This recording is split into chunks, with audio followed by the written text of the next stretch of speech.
আসসালামু আলাইকুম বন্ধুরা, আশা করি সবাই ভালো আছেন। আর আমার চ্যানেলকে অনেক অনেক শুভেচ্ছা অভিনন্দন। তো আজকে হচ্ছে পবিত্র ঈদুল ফিতর। তো এই পবিত্র ঈদুল ফিতরে আপনাদের সবাইকে জানাই ঈদ মোবারক।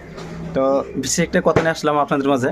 তো কথাটা হয়েছে এই যে আজকে যে ঈদুল ফিতর বা ঈদ, তো এই ঈদে যে পরিমাণ খাসি বা পাঠা জবাই হলো, আর যেগুলো মানুষ খাসি বা পাঠা জবাই করলো মানে নিজের মুনাফার জন্য, নিজের ব্যক্তিগত স্বার্থের জন্য, কিন্তু ওই কিছুগুলো মানুষ কী করবো, যেটা আগামী দিন মানে কুরবানি ঈদ যেটা আছে আমাদের, এই কুরবানি ঈদে কিন্তু আমাদের কুরবানি দেওয়াটা ওয়াজিব।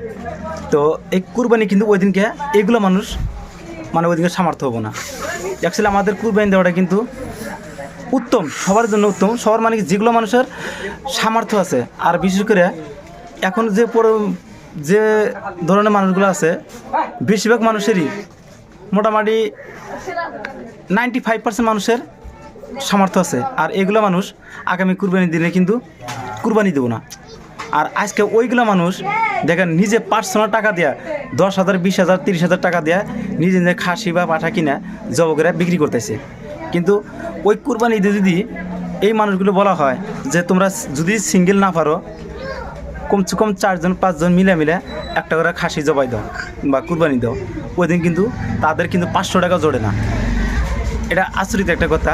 ওই দিন কিন্তু 500 টাকার বিনিময়ে একটা কুরবানি দিতে পারে না, কিন্তু এই ঈদের মধ্যে সবাই কুরবানি দেওয়ার জন্য প্রস্তুতি থাকি।